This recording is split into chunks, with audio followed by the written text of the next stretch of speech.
Church, welcome home. Selamat bergabung di ibadah online Hope Church. Saya yakin dan percaya brothers and sisters dalam keadaan yang baik dan sukacita. Sebelum memulai ibadah kita, mari kita berdoa terlebih dahulu.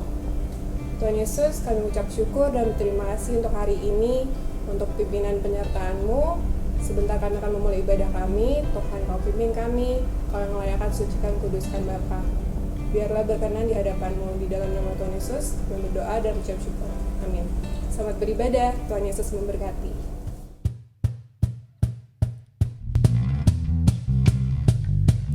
Haleluya.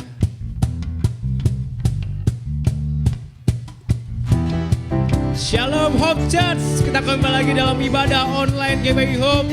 Mari kita memuji dan menyembah Tuhan, karena Tuhan baik bagi kita. Haleluya. Mari yang di rumah boleh sambil tepuk tangan. Oh haleluya Tuhan. Katakan Kaulah satu-satunya. Kaulah satu-satunya. Oh, sumber dari segalanya. Haleluya. Kau kebenaran yang selalu ku pegang. Kau keyakinanku untuk bersinar terang. Yesus Tuhanku yang berkuasa atasku. Hidupku takkan sama. Oh ku tahu sungguh anugerah-Mu bagiku. Hidupku takkan sama. Haleluya. Terima kasih Tuhan. Hidup kami takkan sama dalam Engkau. Haleluya. Sebab Kaulah satu-satunya Tuhan. Kaulah satu-satunya. Sumber dari segalanya. Oh haleluya. Kau kebenaran yang selalu ku pegang. Kau keyakinan kami.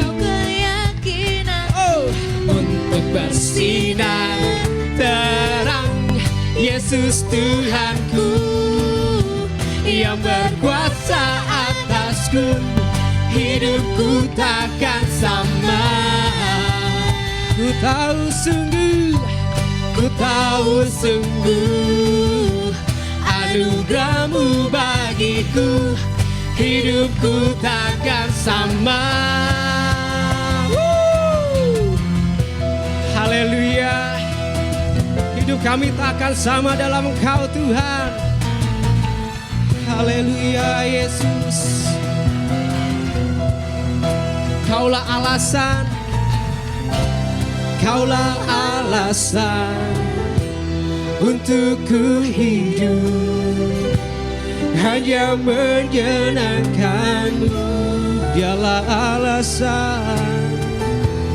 Kaulah alasan untuk ku hidup. Hanya menyenangkan-Mu. Oh, sebab Kaulah alasan untuk ku hidup. Hanya menyenangkan-Mu. Kaulah alasan Tuhan. Kaulah alasan untuk ku hidup. Hanya menyenangkan-Mu.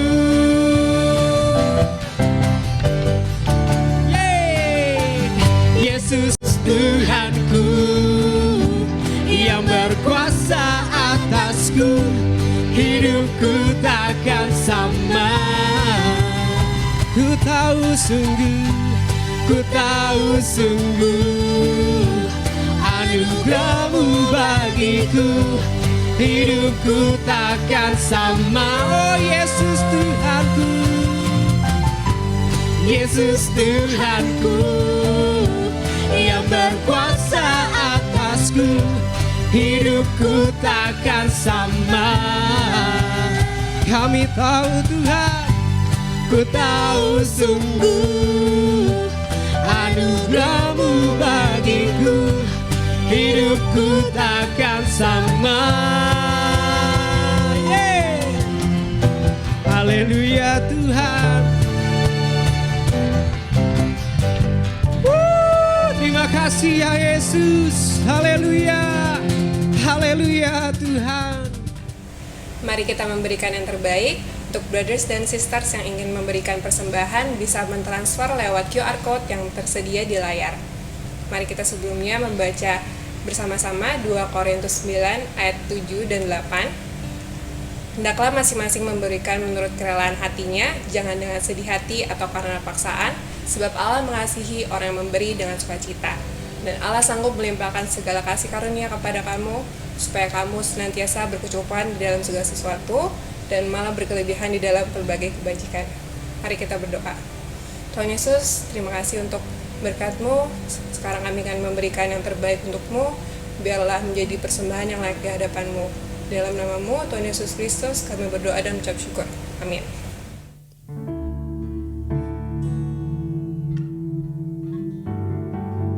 Haleluya. Sebentar kita akan mendengarkan firman Tuhan. Mari kita tetap berada di dalam hadirat Tuhan. Haleluya Yesus. Terima kasih Tuhan. Kami bersyukur kepada-Mu ya Bapa. Karena kasih-Mu yang tiada bertepi Tuhan. Oh haleluya Yesus. Terima kasih Tuhan. Terima kasih ya Bapa.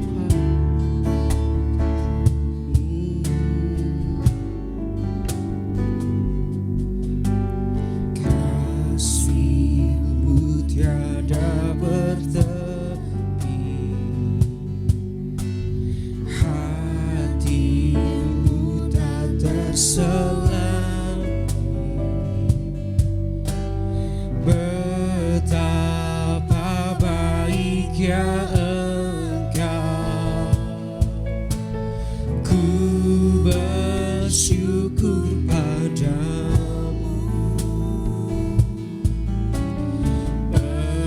Perkenan-Mu ya Tuhan, nyata di dalam hidupku.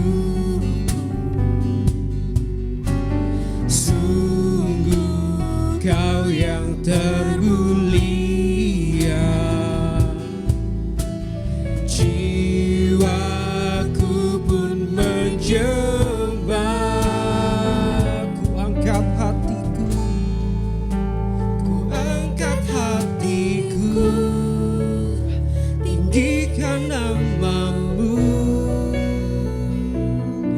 Hanya Yesus Kau anugerah terbesar.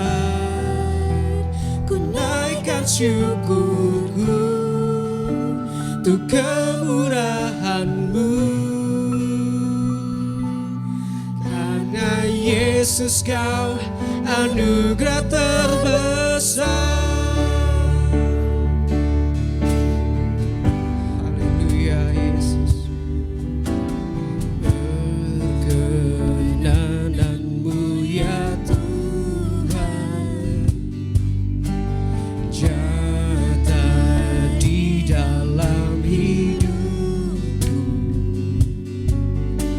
Sungguh Kau yang termulia, jiwaku pun menyembah. Ku angkat hatiku, tinggikan nama-Mu.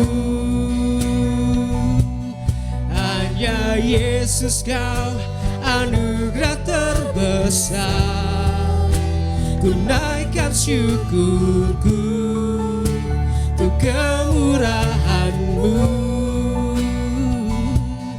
Hanya Yesus Kau anugerah terbesar. Ku angkat hatiku, tinggikan nama-Mu.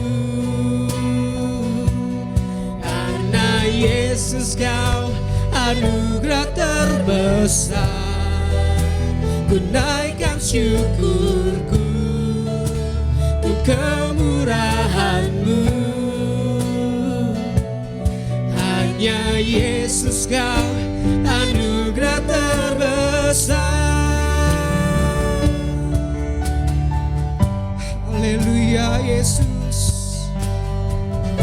Haleluya ya Bapa. Karena Kaulah anugerah terbesar dalam hidup kami Tuhan. Kami sembah Kau. Haleluya. Kami sembah Kau Tuhan. Oh Jesus. Sebab Kau yang layak kami sembah. Oh. Haleluya Tuhan. Sebab Kau Allah yang besar Tuhan Yesus. Sebab Kau Allah yang baik ya Bapa. Biar segenap hidup kami menyembah Kau.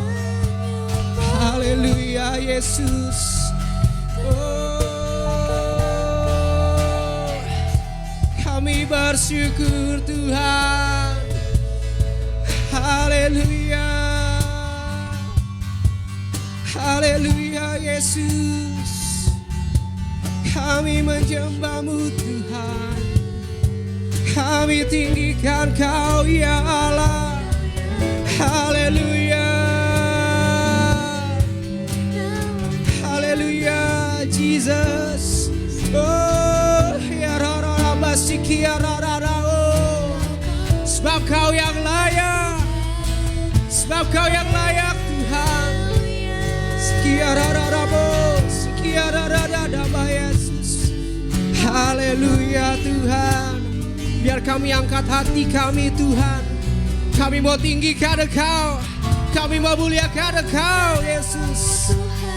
Jesus. Haleluya Tuhan.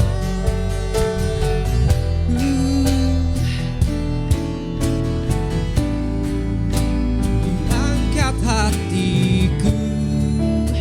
Tinggikan nama-Mu. Karena Yesus Kau anugerah terbesar. Ku naikkan syukurku untuk kemurahan-Mu. Hanya Yesus Kau anugerah terbesar. Ku naikkan, kami naikkan syukur kami.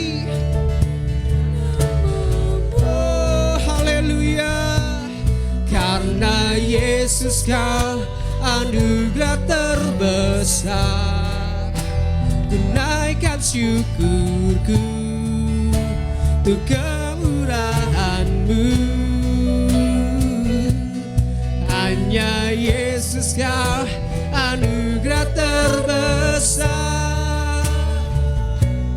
Hanya Yesus Kau anugerah terbesar. Hanya Yesus Kau anugerah terbesar. Haleluya Yesus. Tuhan Yesus, terima kasih karena hadirat-Mu kami rasakan ya Bapa. Di rumah kami masing-masing Tuhan, di tempat kami masing-masing ya Bapa. Tiba saatnya kami akan mendengarkan firman-Mu Tuhan.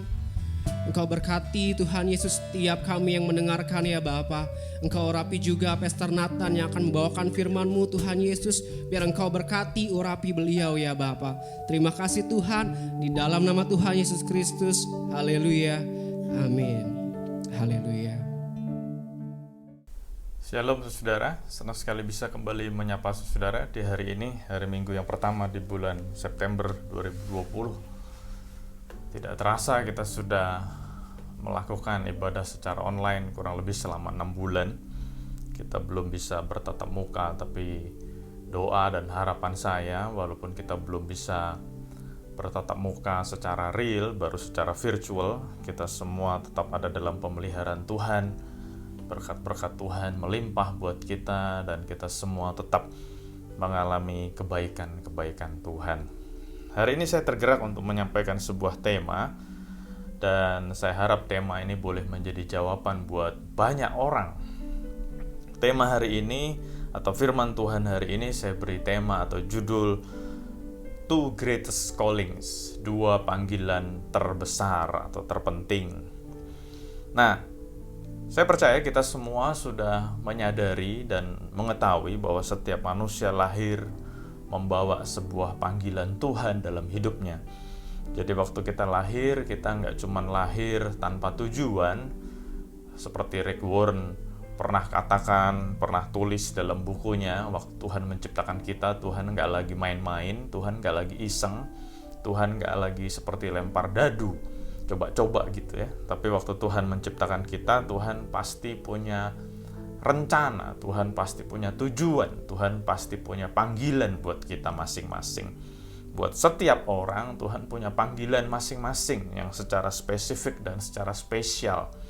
Nah, hari ini saya tidak akan bicara tentang panggilan secara spesifik atau spesial buat setiap pribadi, tapi saya mau sharing bahwa setiap kita secara umum ada 2 panggilan yang Tuhan titipkan dalam hidup kita. Secara umum Tuhan taruh dalam hidup kita setidaknya ada 2 panggilan yang umum. Jadi kalau saya bilang umum berarti ini buat semua orang. Tuhan taruh ini dalam hidup kita masing-masing. Ada minimal 2 hal ini. Nah, hari ini saya mau sharingkan hal itu supaya kita semua boleh mengerti dan kita semua boleh menangkap dan kita semua boleh fulfill atau mengenapi panggilan Tuhan dalam hidup kita. Panggilan Tuhan yang pertama dalam hidup kita tidak lain dan tidak bukan adalah Tuhan mau kita semua diselamatkan. Tuhan mau setiap kita diselamatkan. Bahkan tadi saya katakan Tuhan mau kita semua diselamatkan. Jadi nomor 1 atau one, to be saved. Panggilan yang pertama dari two greatest calling ini adalah to be saved. Ayatnya banyak sekali ya. Dan saya percaya saudara-saudara semua familiar dengan ayat-ayat yang banyak yang ada dalam Alkitab yang menunjukkan bahwa Tuhan mau kita diselamatkan. Tapi saya akan membacakan beberapa ayat supaya kita punya dasar yang alkitabiah buat firman Tuhan pada hari ini. Tuhan mau kita semua diselamatkan. Tuhan mau setiap pribadi diselamatkan. Nomor 1 ada bisa kita lihat dalam Yohanes 3 ayat 16. Karena begitu besar kasih Allah akan dunia ini, sehingga ia telah mengaruniakan anaknya yang tunggal, supaya setiap orang yang percaya kepadanya tidak binasa, melainkan beroleh hidup yang kekal. Jadi dari ayat yang sudah nggak asing buat kita semua orang Kristen, ini ayat emasnya orang Kristen, Yohanes 3:16, Tuhan mau setiap kita diselamatkan. Dan syaratnya di situ dikatakan supaya barang siapa atau supaya setiap orang yang percaya kepadanya, percaya kepada Tuhan Yesus Kristus tidak binasa, melainkan beroleh hidup yang kekal. Nah, percaya ini kata-kata yang aktif. Percaya ini adalah kata yang aktif. Percaya bukan kata yang pasif. Jadi waktu orang mengatakan, "Ya Tuhan, aku percaya," harus ada sebuah tindakan. Sama seperti kalau kita lagi sakit misalnya ya. Misalnya kita lagi sakit. Terus orang-orang terdekat kita, mungkin pasangan kita, atau mungkin keluarga kita, atau mungkin sahabat kita mengatakan, "Kamu kok sakit sudah lama sakit nggak sembuh-sembuh. Coba kamu ke dokter X," misalnya gitu ya. Nah, dokter X ini mungkin terkenal. Dokter X ini mungkin terkenal pinter. Dokter X ini mungkin terkenal banyak orang yang sembuh sakitnya waktu ke dia gitu ya.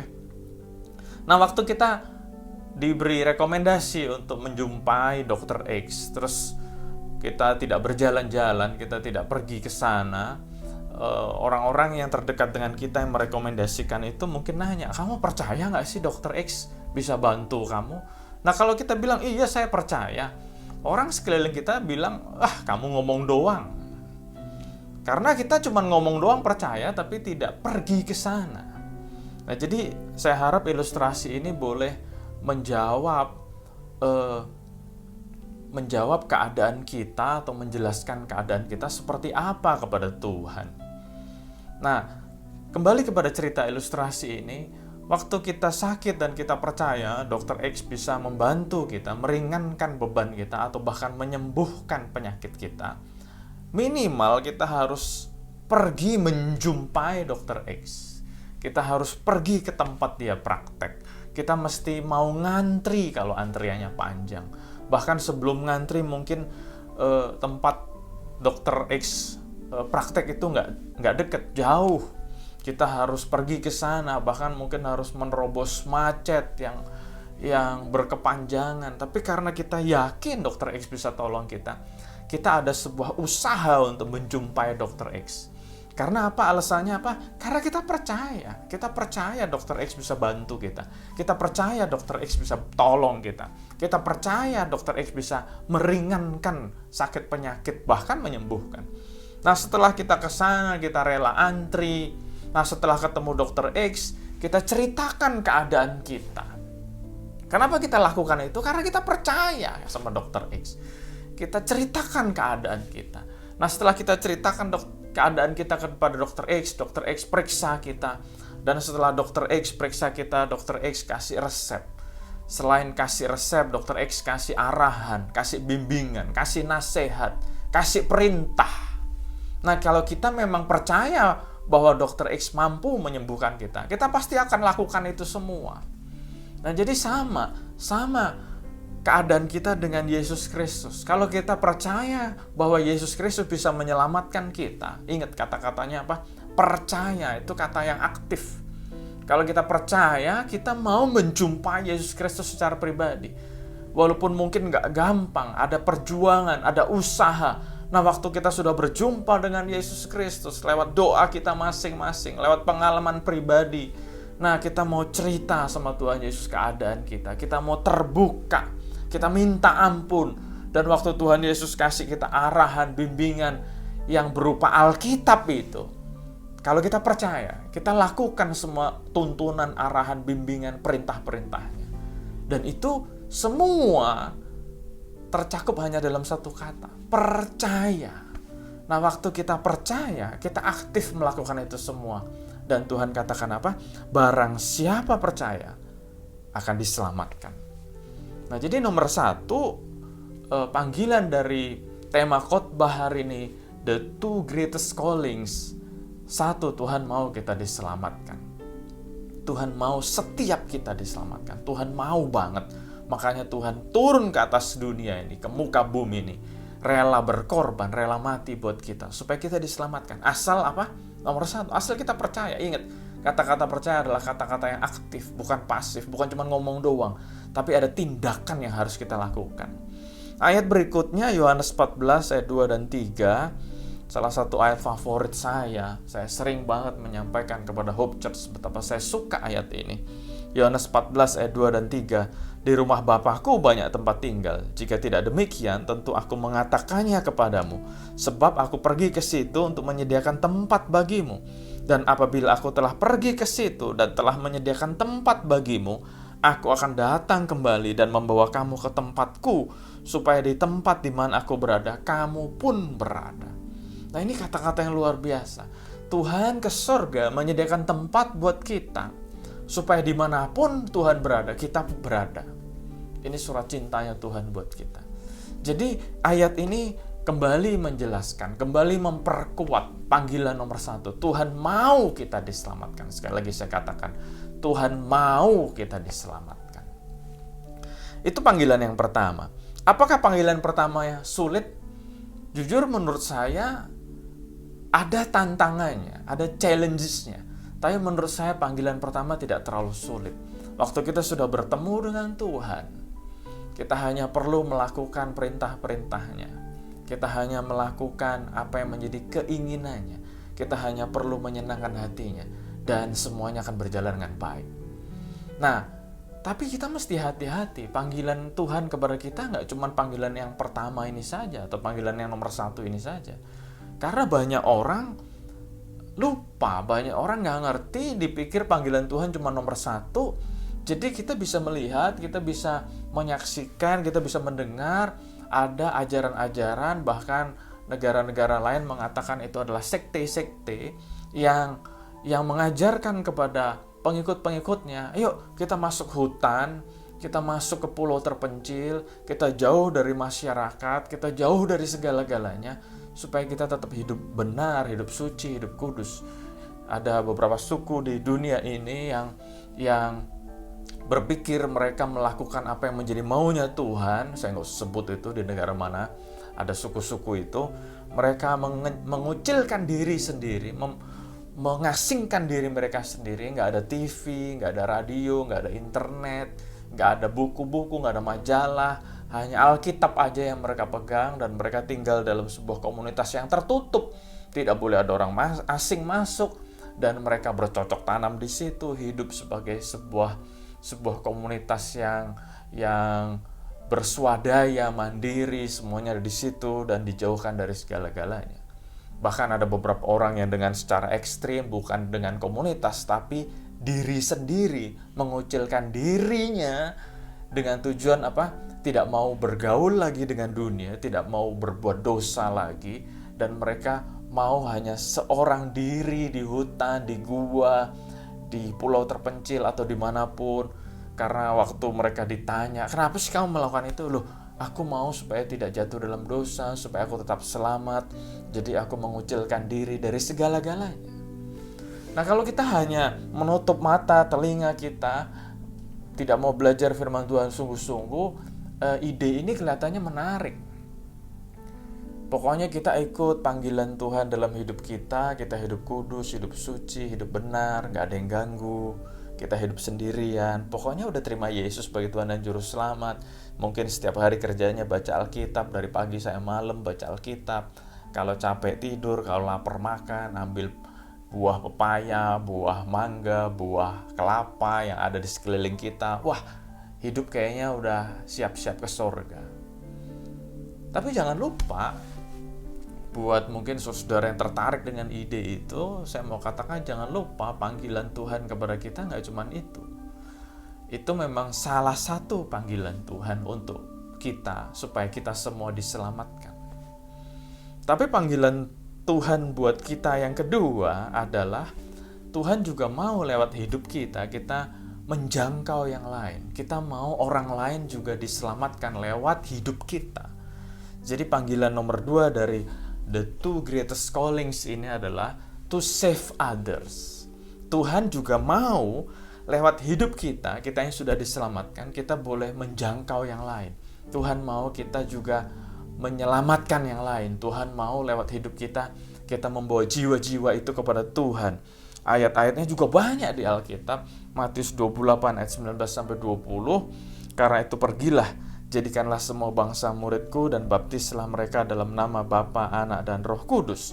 Dan ajarlah mereka melakukan segala sesuatu yang telah kuperintahkan kepadamu. Dan ketahuilah, aku menyertai kamu senantiasa sampai kepada akhir zaman. Ini salah satu ayat yang paling terkenal. Jadi waktu Tuhan sudah menyelamatkan kita, waktu kita sudah diselamatkan, Tuhan mau kita juga bergerak keluar untuk membawa orang-orang datang kepada Tuhan, membawa jiwa-jiwa kepada Tuhan. Jadi panggilan yang kedua ini saya harap menjelaskan kepada kita, ide yang tadi barusan saya sampaikan itu tidak valid. Bukan ide yang applicable, bukan ide yang baik. Jadi kalau ada orang berpikir, wah kita mengucilkan diri saja supaya nggak dosa. Kita mengucilkan diri saja supaya tetap kudus. Kita mengucilkan diri saja supaya kita tidak jatuh dalam godaan-godaan tadi. Mungkin idenya kedengaran baik, tapi ingat, Tuhan panggil kita bukan cuma kita selamat sendiri. Tuhan juga mau kita keluar sana, dan Tuhan mau kita jadi berkat buat mereka. Dalam Matius 5 ayat 13 dan 14 dikatakan Tuhan mau kita menjadi garam dan terang dunia. Bicara tentang garam dan terang dunia, kita harus bisa menjamah hidup mereka. Jadi ingat, ada dua panggilan utama. Panggilan pertama memang Tuhan mau kita diselamatkan. Puji Tuhan. Buat saudara yang merasa yakin sudah diselamatkan, puji Tuhan. Kita sungguh-sungguh pegang janji Tuhan. Kita sungguh-sungguh pegang firman Tuhan. Sungguh-sungguh lakukan apa yang jadi maunya Tuhan. Sungguh ikuti perintah-perintahnya, supaya kita tetap diselamatkan. Jangan sampai keselamatan itu hilang. Tapi ingat, kita nggak boleh jadi orang yang egois. Tuhan juga mau, Tuhan juga panggil kita, Tuhan juga kasih kita kepercayaan untuk kita melakukan yang kedua, lewat hidup kita menjadi berkat buat orang lain. Lewat hidup kita juga perlu menjamah orang lain, menjangkau orang lain, dan membawa jiwa-jiwa mereka kepada Tuhan, memperkenalkan Tuhan dalam hidup mereka. Kita lihat beberapa ayat, Yehezkiel 3 ayat 18 dan 19. Yehezkiel 3, 18 dan 19, luar biasa. Dua ayat ini diulang di kitab Yehezkiel juga, di pasal 33 ayat 8 sampai 9. Nah, saudara bisa baca nanti, ada dua ayat yang katanya atau kata-katanya mirip sampai diulang dua kali. Yehezkiel 3, 18, 19. Kalau aku berfirman kepada orang jahat, engkau pasti dihukum mati, dan engkau tidak memperingatkan dia atau tidak berkata apa-apa untuk memperingatkan orang jahat itu dari hidupnya yang jahat, supaya ia tetap hidup, orang jahat itu akan mati dalam kesalahannya, tetapi aku akan menuntut pertanggungan jawab atas nyawanya daripadamu. Ingat, waktu kita melihat orang jahat, tapi kita diem aja, ingat, Tuhan akan menghukum orang itu, betul. Tapi hukuman orang itu, atau kenapa orang itu bisa dihukum, ayat ini berkata apa? Aku akan menuntut pertanggungan jawab atas nyawanya daripadamu. Tetapi jikalau engkau memperingatkan orang jahat itu, dan ia tidak berbalik dari kejahatannya dan dari hidupnya yang jahat, ia akan mati dalam kesalahannya, tetapi engkau telah menyelamatkan nyawamu. Jadi ayat ini mengerikan ya. Jadi kalau kita melihat ada orang jahat, terus kita tahu dia salah, kita tahu dia berdosa, kita tahu dia melawan Tuhan, tapi kita diem aja nih, kita diem aja, Tuhan akan menghukum dia, dan Tuhan akan minta pertanggung jawabnya kepada kita. Saya bicara tentang orang-orang yang terdekat dengan kita ya. Saya mau kita khusus orang-orang terdekat sama kita. Nah, kalau kita melihat ada orang-orang terdekat dengan kita berbuat jahat atau dalam keadaan dosa, hidupnya hidup dalam dosa, kita tidak memperingatkan kepada dia. Waktu dia dihukum Tuhan, Tuhan akan minta pertanggungjawabkan atas kita. Tapi ayat berikutnya, ayat 19 dikatakan, tapi waktu kita sudah memperingatkan dia, kita sudah kasih tahu dia, kita sudah menasehati dia, puji Tuhan kalau dia berbalik, puji Tuhan kalau dia jadi baik. Tapi kalau dia tidak jadi baik, kalau dia tetap jahat, Tuhan tetap akan hukum dia. Tapi kita sudah melakukan tugas kita. Di situ dikatakan apa? Engkau telah menyelamatkan nyawamu. Sekali lagi saya katakan, jadi kalau ada orang-orang terdekat dengan kita berbuat jahat, berbuat dosa, hidup dalam dosa, tapi kita tidak peringatkan, kita juga ada andil di situ. Jadi saya harap pada hari ini kita sadar bahwa panggilan nomor 1 dan panggilan nomor 2 itu sangat erat hubungannya, interconnected, sangat berhubungan. Jadi kita nggak bisa bilang, oh Tuhan aku udah selamat, jadi gue nggak mau peduli sama yang lain, emang gue pikirin gitu. Enggak. Nomor 1, kalau kita sudah melakukannya dengan baik, dengan sungguh-sungguh, puji Tuhan. Pertahankan terus, pertahankan. Dalam kitab Ibrani dikatakan kita harus pertahankan. Jangan sampai iman kita gugur. Tapi nomor 2 juga penting. Jadi kita memang harus fokus dengan keselamatan kita, puji Tuhan benar. Tapi jangan sampai kita juga lupa bahwa Tuhan kasih kita panggilan nomor 2, yaitu Tuhan mau kita menjangkau yang lain, menyelamatkan yang lain. Kalau di sekeliling kita ada orang-orang yang belum kenal Tuhan Yesus, di sekeliling kita ada orang-orang yang masih hidupnya dalam dosa, hidupnya masih diikat, diperhamba. Bulan lalu kita belajar tentang diperhamba, diikat, diperbudak oleh dosa. Nah, kalau ada orang-orang seperti itu yang ada di sekeliling kita juga wajib untuk menasihati, menyampaikan kebaikan-kebaikan Tuhan. Kita wajib untuk menyampaikan firman Tuhan dengan cara yang baik barang tentu ya. Bukan dengan paksaan, bukan dengan intimidasi, enggak, dengan cara yang baik, dengan cara yang sopan, dengan cara yang manis. Nah, karena kalau kita tidak melakukan itu, Tuhan juga akan menuntut pertanggungjawab atas kita. Tuhan menuntut pertanggungjawaban atas nyawa orang itu, atas hidup kita. Jadi perlu diperhatikan. Janganlah kita menjadi orang-orang yang egois karena sudah diselamatkan. Kita juga perlu lewat hidup kita ini, kita menyelamatkan orang lain, kita membawa orang lain kepada Tuhan. Makanya penting banget ya kita mengerti rahasia ini. Jadi janganlah dipikir karena kita perlu hidup kudus, hidup benar, kita menutup diri, kita menjadi orang yang sangat eksklusif, tinggal di dalam sebuah pulau, di tempat terpencil, tinggal dalam sebuah gua. Enggak. Tuhan enggak ngajarin gitu. Tuhan ngajarin kita menjadi orang-orang yang menjangkau keluar.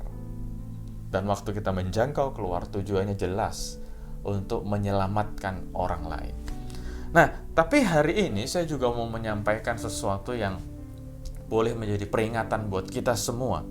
Tadi sudah saya sampaikan secara sekilas, Matius 5, 13 dan 14. Kamu adalah garam dunia, jika garam itu menjadi tawar, dengan apakah ia diasinkan? Tidak ada lagi gunanya selain dibuang dan diinjak orang. Kamu adalah terang dunia, kota yang terletak di atas gunung tidak mungkin tersembunyi. Jadi saya mau katakan, kita adalah garam buat dunia ini. Kita harus bisa mempengaruhi dunia ini. Kita adalah terang buat dunia ini.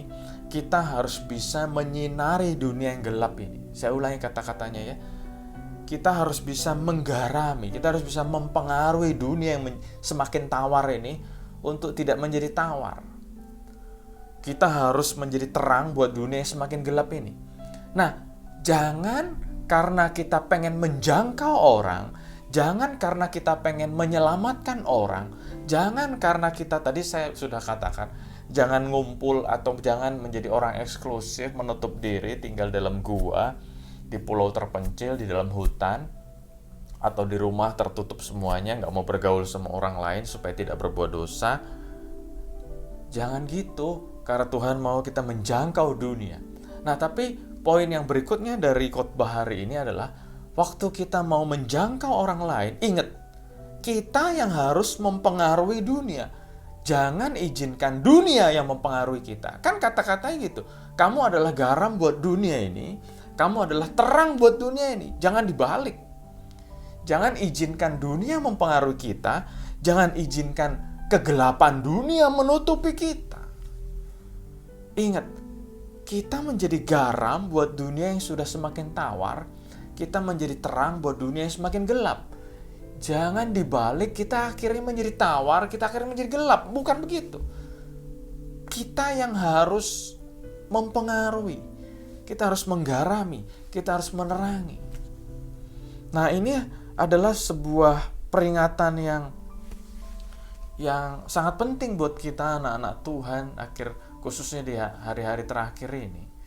Karena saya tahu beberapa dari kita begitu semangat untuk menjangkau dunia. Kita begitu semangat untuk mempengaruhi dunia. Dan salah satu cara yang banyak orang-orang lakukan untuk bisa mempengaruhi dunia adalah nomor satu, bagaimana kita bisa diterima oleh dunia. Nggak salah, saya katakan itu semua nggak salah. Nah, bagaimana kita bisa diterima oleh dunia? Nah, seringkali kita terjebak dengan permainan ini. Karena kita pengen diterima oleh teman-teman kita, karena kita pengen diterima oleh keluarga kita yang belum percaya Yesus Kristus, bahkan mungkin skopnya besar karena kita pengen diterima oleh dunia ini, tanda kutip, kita jadi bermain-main dengan dunia. Standar Alkitab kita tinggalkan. Alkitab kuno, Alkitab terlalu banyak kekangan, banyak aturan. Loh, Alkitab itu sangat relevan dari dulu sampai sekarang. Alkitab itu intergenerasi, semua generasi bisa. Nah, pertanyaannya bagaimana kita membawa diri kita. Walaupun kita pengen diterima, kita harus tetap hidup benar.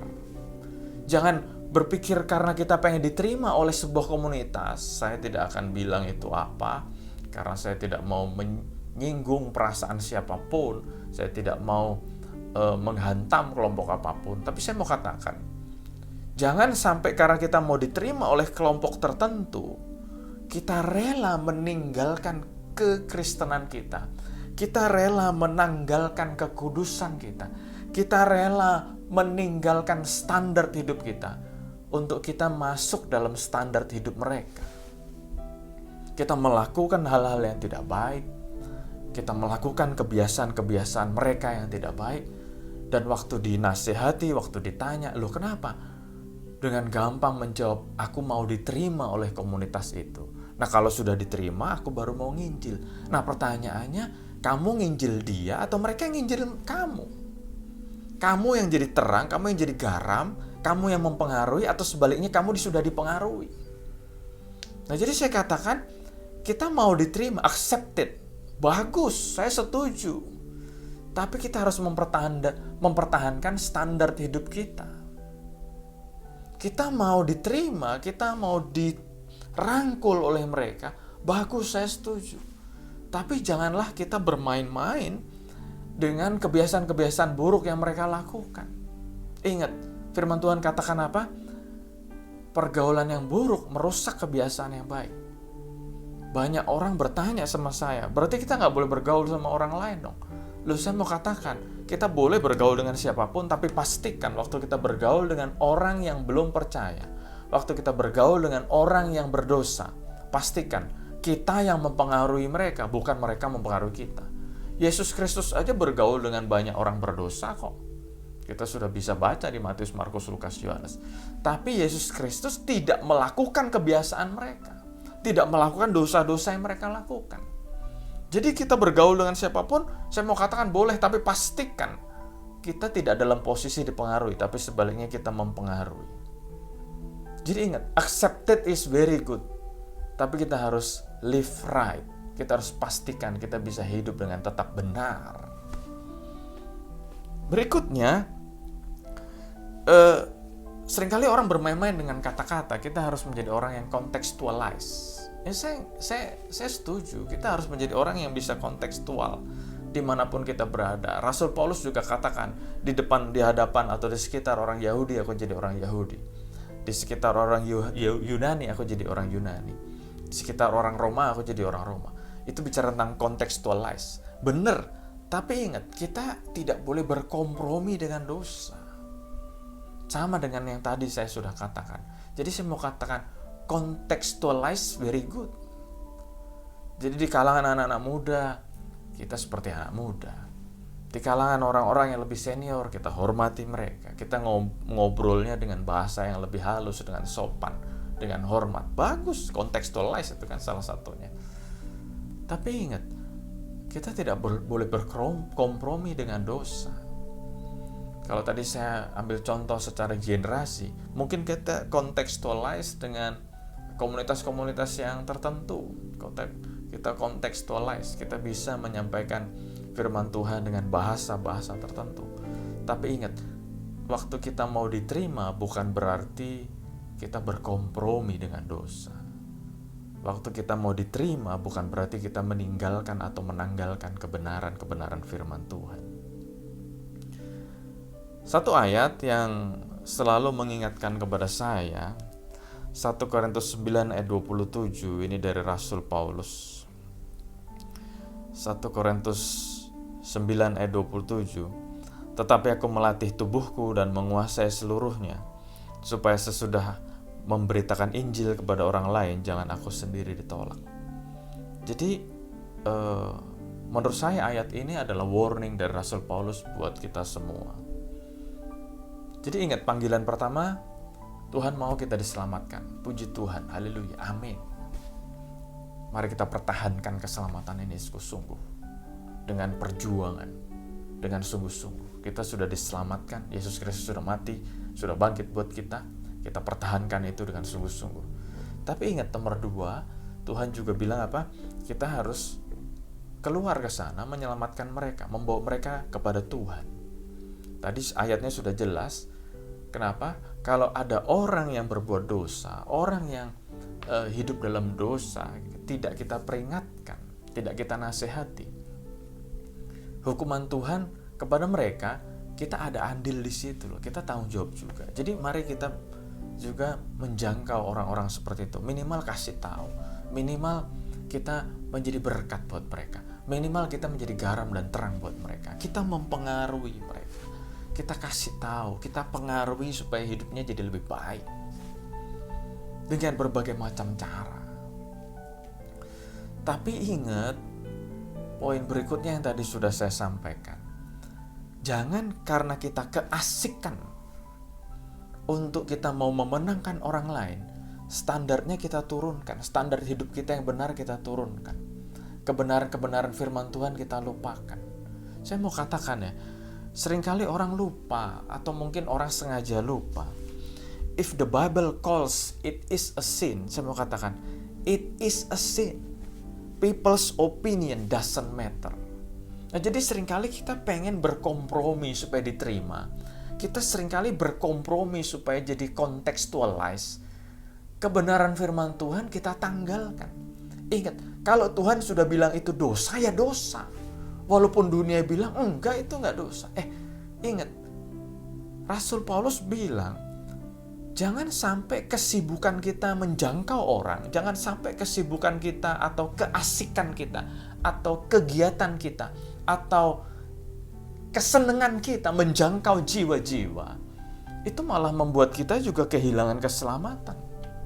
Ayat yang barusan tadi kita baca. Jadi Rasul Paulus sudah kasih kita warning karena Rasul Paulus juga sudah punya pengalaman. Jangan waktu kita bermain-main, kalau di depan orang Yahudi jadi Yahudi, di depan orang Roma jadi orang Roma, di depan orang Yunani jadi orang Yunani. Tapi Rasul Paulus juga sadar bermain cantik seperti itu, contextualize seperti itu, bahaya buat keselamatan kita. Jadi saya mau katakan contextualize bagus, accepted bagus, tapi jangan kita meninggalkan nilai-nilai Kristus dalam hidup kita. When the Bible says it is sin, it is sin. It doesn't matter people's opinion. Itu salah satu yang harus kita pegang. Jadi Rasul Paulus mengingatkan kepada kita, ingat sekali lagi saya katakan, kita harus melatih tubuh kita dan menguasai seluruhnya. Ingat, melatih tubuh kita dan menguasai seluruhnya. Melatih dan menguasai seperti apa? Seperti yang tertulis dalam Alkitab. Seperti yang Tuhan sudah mau, yang Tuhan juga mau kita lakukan. Supaya apa? Supaya jangan kenikmatan kita, keasikan kita, kesukaan kita memberitakan Injil, kesukaan kenikmatan kita menjangkau jiwa-jiwa, jadi bumerang buat kita kehilangan keselamatan.